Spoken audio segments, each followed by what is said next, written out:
হরে কৃষ্ণ। আজকে আমরা গীতার একটি শ্লোক নিয়ে আলোচনা করব।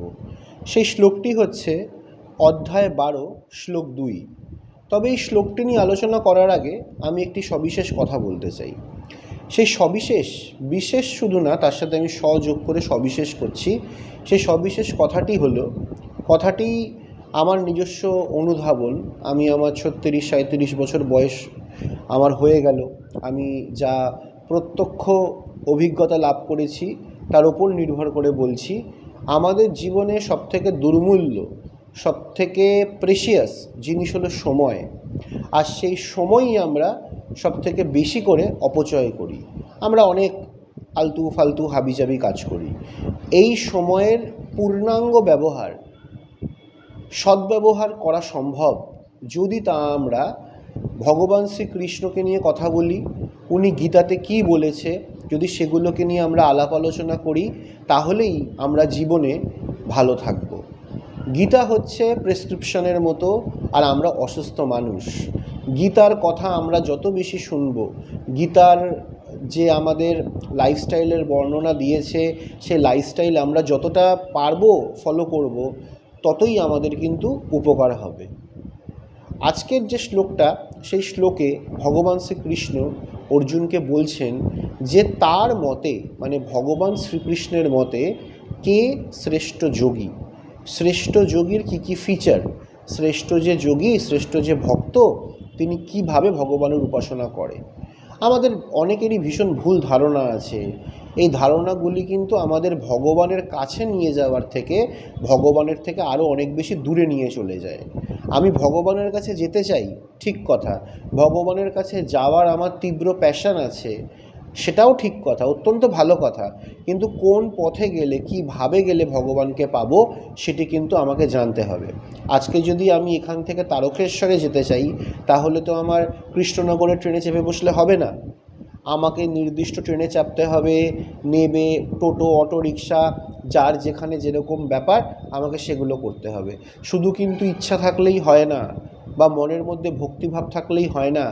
সেটিকে পুরোপুরি বুঝে ঠিকঠাকভাবে এক্সিকিউট করলে তখনই আমরা ফল পাবো। যেভাবে ডাক্তারবাবু প্রেসক্রিপশানে ওষুধগুলো লিখে দিল, আপনি সব ওষুধই বাড়িতে নিয়ে এলেন, কিন্তু সকালের ওষুধ দুপুরে খেলেন, রাত্রের ওষুধ খেলেন না, 3টে ওষুধ একসাথে খেয়ে নিলেন, সিরাপটা তো খেতেই ভুলে গেলেন। তাহলে এরকম করলে কিন্তু ফলাফল আমরা ভালো পাবো না। কিছুটা ফলাফল হয়তো পেতে পারি, কিন্তু যে পূর্ণাঙ্গ ফলাফলের জন্য আমরা আমাদের জীবন, আমরা আমাদের সময়, আমরা আমাদের এনার্জি সকল কিছুই দিচ্ছি, সেইটা কিন্তু তার অন্তিম গন্তব্যে, তার চূড়ান্ত লক্ষ্যে কিন্তু পৌঁছবে না।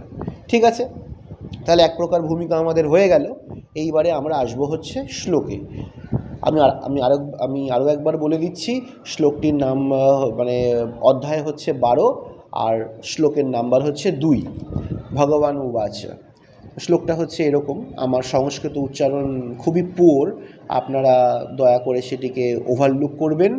আপনাদের কাছে যে কোনো গীতা থেকে এই শ্লোকটি বার করতে পারেন, বা অনলাইনেও আপনি দেখে নিতে পারেন। অধ্যায় 12 শ্লোক 2। শ্লোকটি আপনার সামনেও খোলা থাকলে, তার ট্রান্সলেশন থাকলে বুঝতে, ডিল করতে সুবিধা হবে। তা কী বলছে? मयि अवेश्य मनोजमं नित्योयुक्ता उपासते শ্রদ্ধয়া পরয়োপেতন্তে মে যুক্ততমা মতা। আমরা এবার একটা একটা করে শব্দ, অন্বয়টা আমরা বুঝে নিই। অন্বয় কি? সংস্কৃত শব্দটা দেওয়া আছে এবং তার যা যথার্থ বাংলা প্রতিশব্দ সেটা দেওয়া আছে। আমরা এরকমভাবে পার্টে পার্টে বুঝবো, তারপরে বাংলা অনুবাদটা পড়ব, তারপরে এর ব্যাখ্যা কী, আমরা আমাদের জীবনে এটা নিয়ে কি করতে পারি, আমরা তারপরে সেটাকে বুঝবো। তা কী বলছে? শ্রী ভগবান উবাচ, পরমেশ্বর ভগবান বললেন, মই আমাকে, আবেশ্য নিবিষ্ট করে, মন যে যারা, মাম আমাকে, নিত্য সর্বদা, যুক্তা নিযুক্ত হয়ে, উপাসতে উপাসনা করেন, শ্রদ্ধায়া শ্রদ্ধা সহকারে, পরায়া অপ্রাকৃত, উপেতা যুক্ত হয়ে, তে তারা, মে আমার, যুক্ততমা সর্বশ্রেষ্ঠ যোগী, মতে। তাহলে কি হলো অনুবাদটি হলো এইরূপ শ্রী ভগবান বললেন, যারা তাদের মনকে আমার সবিশেষ রূপে নিবিষ্ট করেন এবং অপ্রাকৃত শ্রদ্ধা সহকারে নিরন্তর আমার উপাসনা করেন, আমার মতে তারাই সর্বোচ্চ যোগী। তাহলে সর্বোচ্চ যোগী হওয়ার কন্ডিশনগুলো কিন্তু উনি দিয়ে দিচ্ছেন। কেউ যদি বলে যে আমি অন্য কোনো পন্থা অবলম্বন করি, তাহলে সে হতে পারে যোগী, কিন্তু শ্রীকৃষ্ণ ভগবান যেরকমভাবে বলেছে সেরকমভাবে কিন্তু নয়। ভগবানকে তুষ্ট করতে হবে ভগবানেরই দেওয়া বিধি অনুযায়ী।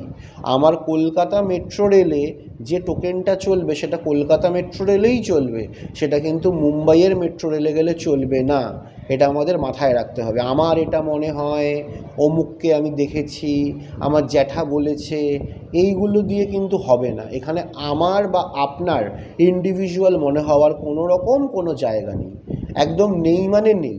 শাস্ত্র কি বলছে, যারা শাস্ত্রজ্ঞ তারা কি বলছে, গুরু শিষ্য পরম্পরা কি বলছে, আমাদেরকে সেইগুলোকেই কিন্তু করতে হবে। লঘু H2SO4 আমাকে জিঙ্ক দিতে হবে। আমার যদি মনে হয় যে না, লঘু H2SO4 আমি এক টুকরো সোনা দিয়ে দিই, তাহলে সেটা অন্য কোনো বিক্রিয়া হবে। হাইড্রোজেন উৎপাদনের জন্য আমি যে বিক্রিয়া চাইছি সেটি কিন্তু হবে না। সুতরাং ভগবান শ্রীকৃষ্ণকে প্রাপ্ত করবার জন্য আমাদেরকে উনি যে পন্থা বলেছে, যেমনভাবে বলেছে, আমাদেরকে সেগুলোকেই অনুসরণ করতে হবে। তা দেখি এই অনুবাদটি আরেকবার আমরা পড়ি।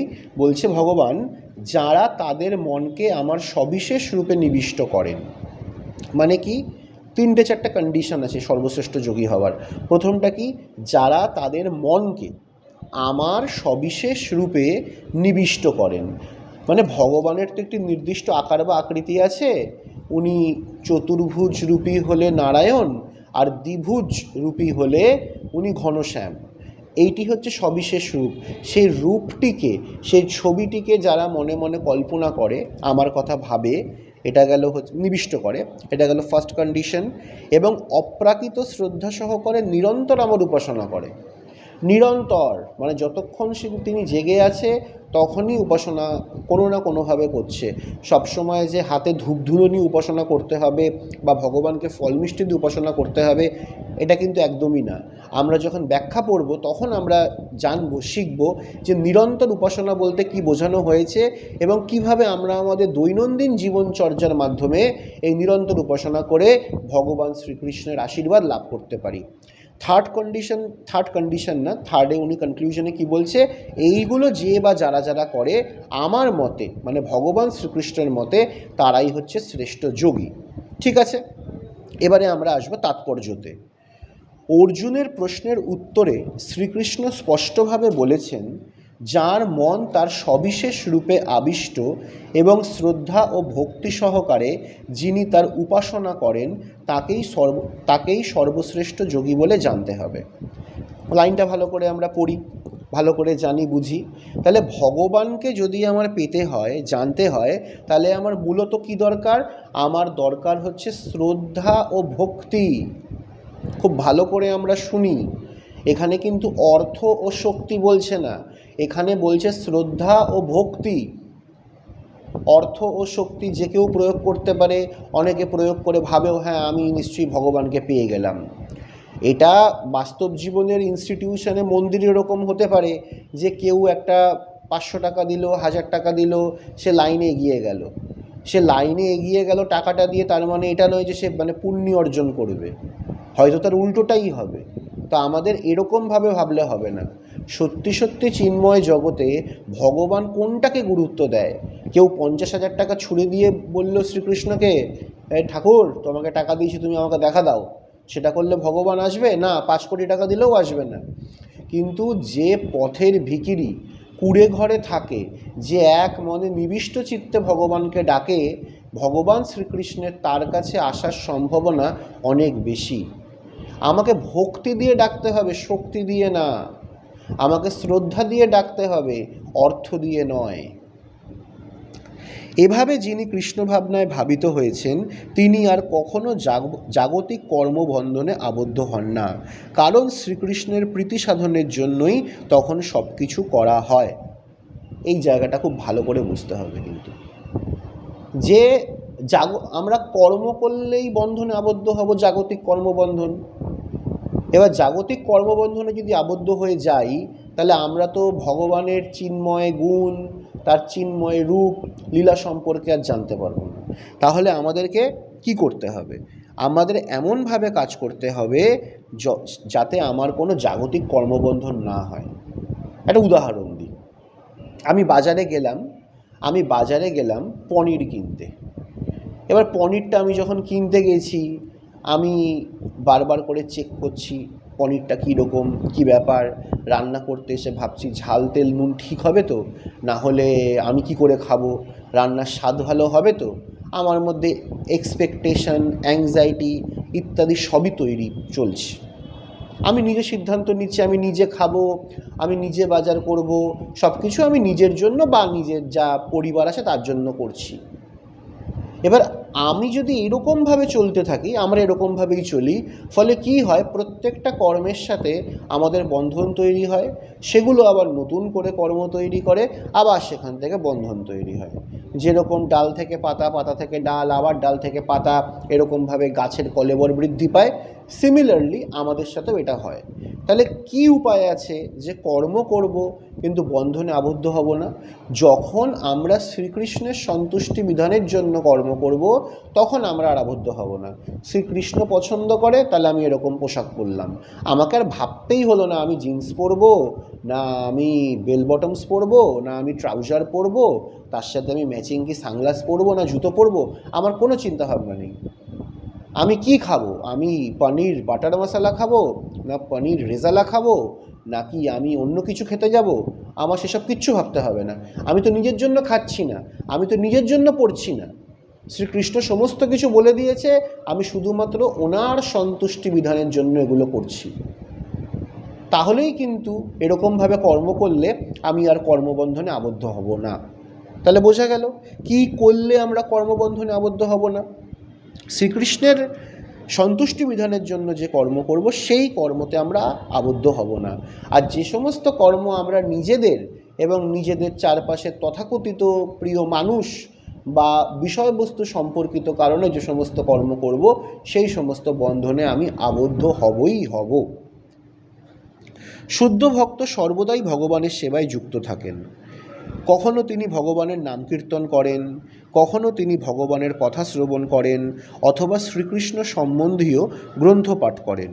কখনো বা তিনি শ্রীকৃষ্ণের জন্য রন্ধন করেন, অথবা বাজারে গিয়ে শ্রীকৃষ্ণের জন্য কোনো কিছু ক্রয় করেন। কখনো তিনি মন্দির অথবা বাসনপত্র মার্জন করেন। তিনি যাই করুন না কেন, কৃষ্ণ সেবার উদ্দেশ্যে কর্ম না করে তিনি এক মুহূর্তও নষ্ট করেন না। এই ধরনের কর্মসাধনাই হচ্ছে পূর্ণ সমাধি। ঠিক আছে? এবার আমরা যখন অনুবাদ করছিলাম, তখন আমরা একটা জায়গা পেয়েছিলাম, নিরন্তর আমাকে উপাসনা করে। নিরন্তর কি? আমরা তো এটা সাধারণত ভাবি, হ্যাঁ সকালবেলা ঘুম থেকে উঠেছি, আমি এই প্রথম 1 ঘন্টা 1.5 ঘন্টা বা 20 মিনিট আমি সেইটা ভগবানের জন্য নিবেদন করলাম, ধ্যান করলাম, জপ করলাম, যা করলাম, তারপর সারাদিন আমি আমার কাজে কর্মে ব্যস্ত থাকলাম, হয়ে গেল। তাহলে আমার উপাসনা হলো? আমার নিরন্তর উপাসনা কখন হলো? নিরন্তর উপাসনা হচ্ছে যখন আমি শয়নে, স্বপনে, জাগরণে, আমি যখন হাঁটছি, বাজারে যাচ্ছি, ট্রেনে চাপছি, আমি সবসময় কোনো না কোনোভাবে ভগবানের সাথে কানেক্টেড আছি। কীভাবে আমরা কানেক্টেড থাকতে পারি? বাজার যখন করছি, বাজার যদি ভগবানের জন্য করি, তাহলে আমি তখন ভগবানের সাথে কানেক্টেড।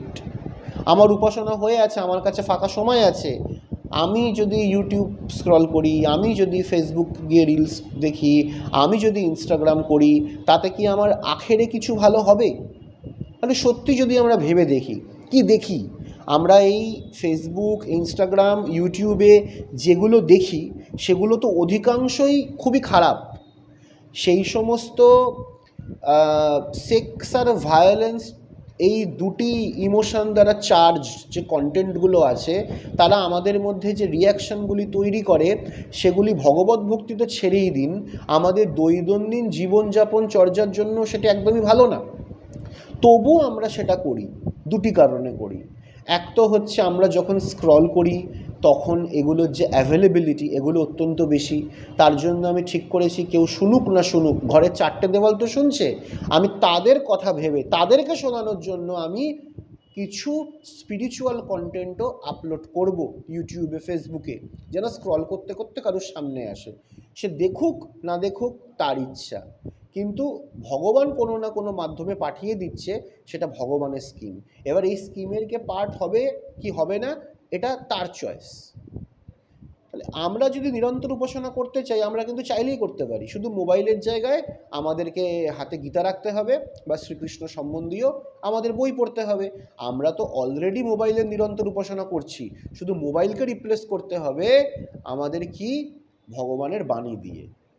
তাহলে আমরা ভগবানের কাছে পৌঁছতে পারবো এবং পূর্ণ সমাধির যে একটা আনন্দ, যে আমি একটা ট্রান্সেন্ডেন্টাল হ্যাপিনেস পেয়ে গেছি, তাতে আমি পুরোপুরি মুগ্ধ, তাতে আমি পুরোপুরি নিমজ্জিত, আমার যেন বাইরের কোনো ব্যাপারে আমার কোনো রকম কোনো সেন্সারি রিয়াকশান নেই, এটিই তো পূর্ণ সমাধি।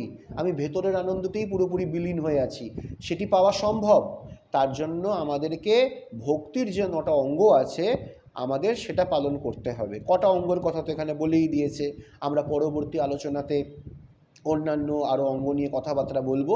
আজকের আলোচনা আমি এখানেই শেষ করলাম। আপনারা আপনাদের ফিডব্যাক আমাকে দেবেন, জানাবেন, এবং কারুর যদি পার্টিকুলার কোনো গীতা শ্লোক সম্পর্কে জানতে ইচ্ছা হয়, তার ব্যাখ্যা শুনতে ইচ্ছা হয়, অবশ্যই জানাবেন।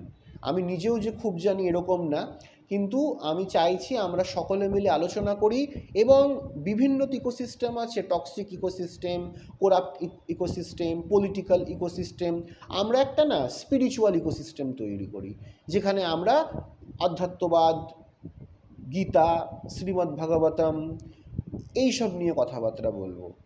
আমি এটা হলপ করে বলতে পারি, এটাতে হয়তো ওরকম ইন্দ্রিয়জাত উত্তেজনা নেই, কিন্তু যদি এই ভক্তি রসের বিন্দুমাত্র আমাদের মনকে সিঞ্চিত করতে পারে, তাহলে তার কিন্তু আনন্দ, তৃপ্তি অসাধারণ। আজকে তাহলে এই পর্যন্তই থাকলো, আশা করি দেখা হবে পরের ভিডিওতে। হরে কৃষ্ণা।